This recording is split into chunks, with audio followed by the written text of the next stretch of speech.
구체적으로 뭐가 문제예요? 네가 자랑스럽다. We use it every day. We found out he had this great dance background.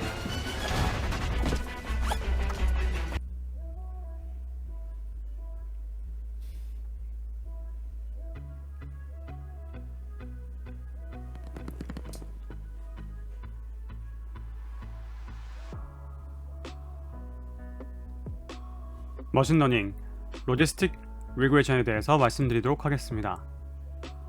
한국말로 기호적인 회귀입니다.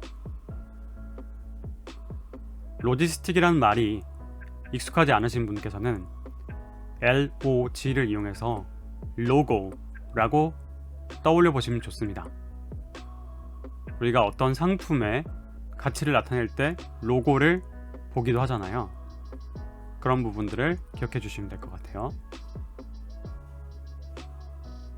머신러닝에서 우리가 크게 리그레이션 그리고 클래시피케이션으로 임무를 수행한다고 말씀드렸습니다. 회귀 그리고 범주 분류기인 거죠. 지난 시간에 우리가 리그레이션에 대해서 조금 더 많이 알아보았기 때문에 이번에는 클래시피케이션을 알아볼 참인데요. 먼저 이 발전기에 대해서 한번 생각해 보겠습니다. 이 상태가 매우도 중요한 원자력 발전기를 떠올려 볼게요. 원자력 발전기에 중요한 부품이 있습니다. 그리고 그 부품이 일정 진동수를 가진다고 해볼게요. 그러면 이 진동수를 우리는 잘 추정해야지만이 그것이 너무 무리가 되지 않도록 만들 수 있겠죠. 그래서 회귀 미션을 다음과 같이 줄 수 있습니다. 특정 부품 진동값을 추정해보라 라는 거죠. 입력값은 RPM입니다. 다음과 같은 철자를 가지고 있는데요. 이게 회전이라고 생각하셔서 로테이션이라고 생각될 수도 있지만 어떤 터빈과 같은 엔진 구조에서는 3차원적인 움직임을 고려해서 revolution이라는 말을 쓴다고 하더라고요. 그것의 어원은 revolve입니다. 우리가 총 중에 총알이 돌아가는 형태의 리볼버가 있는 것을 떠올리시면 될 것 같아요. 만약에 이런 어떤 RPM, 특정 그 엔진이 돌아가는 RPM을 우리가 입력값으로 준다고 하고 타겟이 그 영향을 받는 특정 부품의 진동값이라고 해보겠습니다. vibration이라고 표현되어 있는데요. 그리고 각각 횟수를 id라고 하겠습니다. 이렇게 몇 번의 경험들을 통해서 그 데이터를 통해서 RPM에 따른 바이브레이션을 우리는 훈련시킬 수 있습니다. 그리고 너무 진동수가 높을 것으로 예상이 되면은 RPM을 낮춰주거나 할 수 있게 되죠. 그래서 추정한다는 것이, 시뮬레이션 한다는 것이 안전을 위해서도 매우 중요한 하나의 방법이 될 수 있습니다. 다음으로 범주 분류 문제로 넘어갈 수 있습니다. 미션은 발전기 상태를 알아야 한다는 것인데요. 이번에는 피처가 RPM뿐만 아니라 그 특정 부품의 진동 상태가 될 수 있습니다. 즉 피처가 두 개인 것이죠.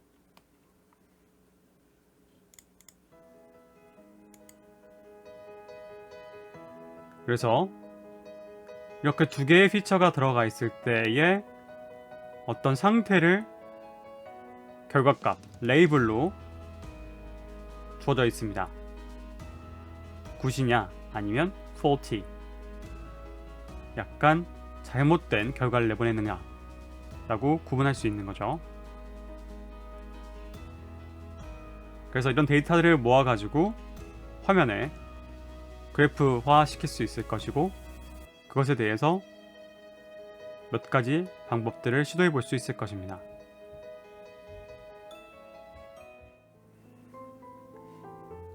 만약 앞에 데이터를 가지고 1. 회귀 미션을 해보겠습니다.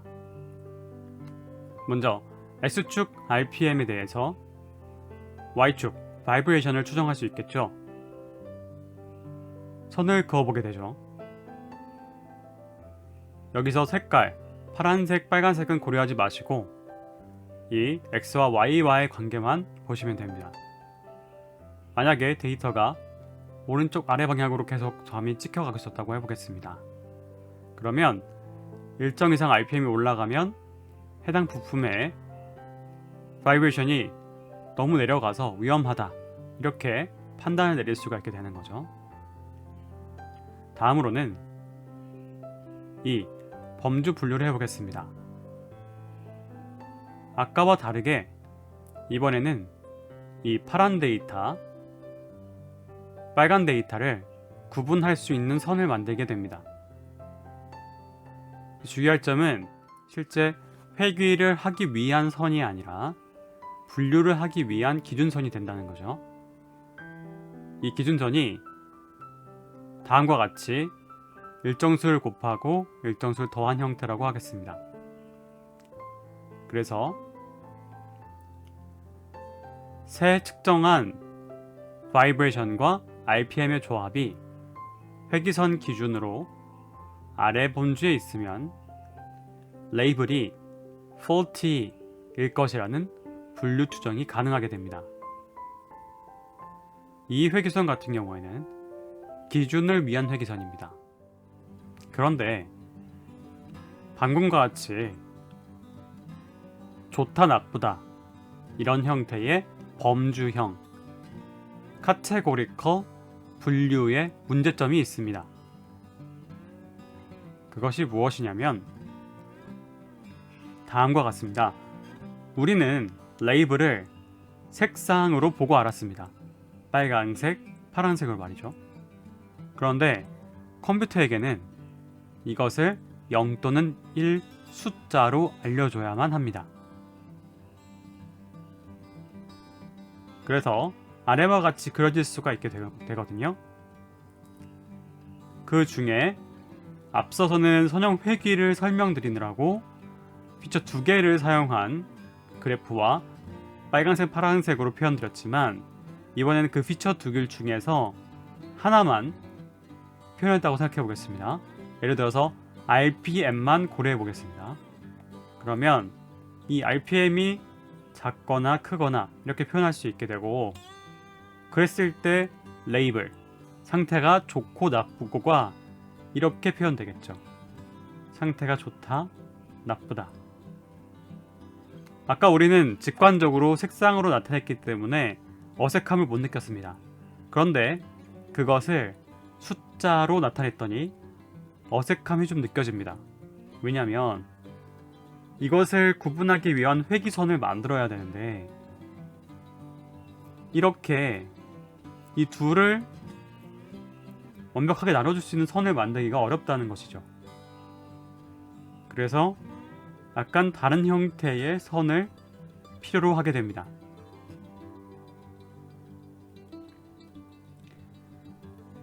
이런 형태가 될 것이고, 앞서서 이런 빨간 점들은 눈에 극명하게 보여드리기 위해서 과장된 형태이고요. 실제 데이터 같은 경우에는 이처럼 어떤 X축 데이터가 쭉쭉쭉 늘어났을 때 레이블이 0일치, 1일치가 약간 겹쳐져서 나타나게 됩니다. 이런 데이터에 겹침이 있기 때문에 이것을 완벽하게 나누기 위한 회귀선을 만드는 것 자체가 어렵다는 것에 있습니다. 그리고 우리는 이 예제 하나로 이런 S자 형태의 펑션을 사용할 예정입니다.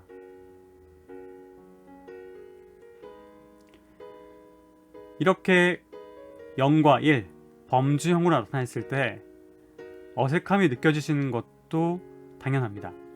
왜냐하면 범주로 이렇게 딱 잘라서 나타내는 것 자체가 컴퓨터에서는 어색한 얘기 때문이죠.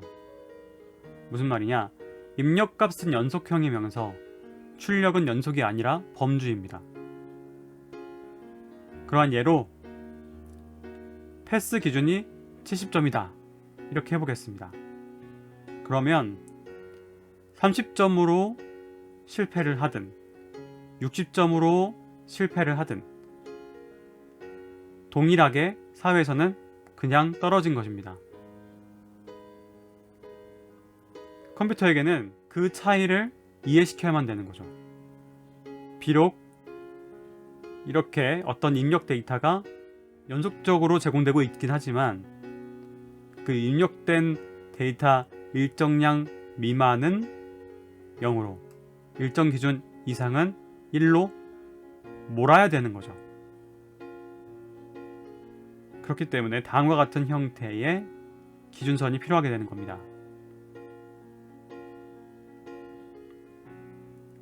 그런데 이런 범주형 카테고리컬 분류에서 헷갈리는 워드들이 있습니다.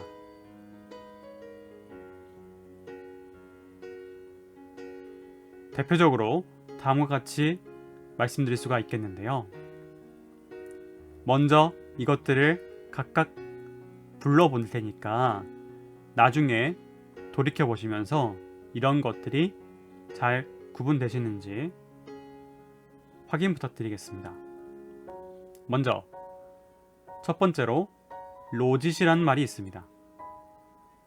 두 번째, 로지스틱 유닛이란 말이 있습니다. 세 번째, 로지스틱 리그레션이란 말이 있습니다. 네 번째, 시그모이드란 말이 있습니다. 다섯 번째, 어즈란 말이 있습니다. 자, 이 5가지에 대해서 완벽하게 대답하실 수가 있다면 로지스틱 리그레션에 대해서 상당 부분 이해하셨다고 볼 수 있을 것 같습니다. 지금부터 알아보도록 하죠. 범주를 분류하기 위한 함수가 필요하게 된 건데요. 레이블 1, 패싱, 레이블 0, 실패 이렇게 나눠진다고 했을 때, 데이터가 나눠진다고 했을 때 이 둘을 절묘하게 나누기 위한 오묘한 어떤 probability 함수가 필요해지게 된 겁니다. 잘 보면 S자 형태와 닮았죠? 이것을 알아보기 위해 달려가 보겠습니다. 자, 우선 어떤 사건이 일어날 확률을 0과 1 사이로 표현해 보도록 하겠습니다. 지금 레이블에 대한 얘기를 하고 있는 게 아닙니다. 어떤 확률에 대한 얘기를 하고 있는 거예요. 시험을 패스할 확률, 질병이 확진될 확률, 이런 것들을 말할 수가 있게 되는데, 만약 그렇게 일어날 확률을 먼저 정하고 나면은 일어나지 않을 확률 같은 경우에는 1에서 빼면 되겠죠. 그런 다음에 이것의 조합으로 오즈란 말이 나오게 돼요. 근데 원어가 오즈를 어떻게 쓰고 있는지 먼저 말씀드리겠습니다. 영어권에서는 오즈가 통계학적인 혹은 도박을 위한 언어로 사용되고 있다고 합니다. 예를 들어서 피파 월드컵 2018에서는 이길 것 같은 어즈에 대해서 다음과 같이 표현됐어요. 컨트리가 다음과 같이 독일, 브라질 등등이 적혀져 있고 각각의 나라가 어떤 오즈를 가지고 이길 것 같은가에 대해서 표현을 해놨는데요. 이게 잘 와닿지 않을 수도 있습니다. 그래서 오즈가 무엇인지 다시 말씀드릴게요. 실제로 오즈라는 거는 불균형의 빈도비라고 이해하시면 조금 편합니다. 무슨 말이냐? 우리가 홀수를 오드라고 불리는 이유가 짝수는 짝대기 하나하나 이렇게 양쪽에 배치한다고 보면은 균형을 이루잖아요. 4개도 마찬가지겠죠. 그런데 홀수는 그 균형을 이룰 수가 없으니까 불균형하다 이렇게 생각하게 되는데, 그러한 불균형에 대한 빈도비를 우리는 오즈라고 부를 수 있게 돼요. 예를 들어서 고양이가 3마리, 개 7마리가 동시에 등장한 게 아니라 한 마리씩 나타납니다. 한 마리씩 나타나는데 두 가지 펫만 있다고 가정된 거예요. 그래서 고양이가 아니면 개인 거죠. 이런 상황에서 고양이가 한 마리씩 오고 지나쳐 가는데 고양이가 3마리가 왔다 갔고 7마리가 개가 왔다 갔어요. 그러면 이 odds는 3-7 이렇게 표현할 수 있겠죠. 이거를 분수로 표현하면 10분의 3으로 표현할 수도 있겠고요. 이랬을 때 이걸 만약에 확률적인 느낌으로 가고 싶으면 이 둘을 더한 것으로 나눌 수 있게 되겠죠. 분모 분자의 같은 값을 나누면 되니까. 그래서 a 플러스 b로 나눠주게 되면 다음과 같이 확률의 비율로 나타나게 됩니다. 확률의 비율. 이게 좀 와닿지 않을 수 있는데 이것을 기억해 보세요.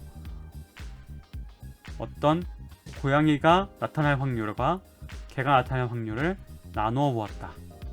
이렇게 생각해 보시는 거죠. 자, 이게 바로 오즈입니다. 이게 오즈 B가 아니고요. 그냥 오즈예요. 오즈 자체가 이런 확률을 서로 나누는 것 뿐입니다. 어떤 사건이 일어날 확률을 일어나지 않을 확률로 나누는 것 자체가 오즈예요. 그리고 이 오즈를 다른 조건의 오즈로 나눈 것이 오즈 B입니다. 아하, 이게 B가 마치 3번 나오는 것 같은 그런 느낌이라서 굉장히 와닿지 않으실 수도 있는데 다시 한번 다음에 연결해서 보시면 아실 수 있어요. 자, 오즈를 오즈 나누긴 하는데 조건이 서로 다른 조건인 겁니다.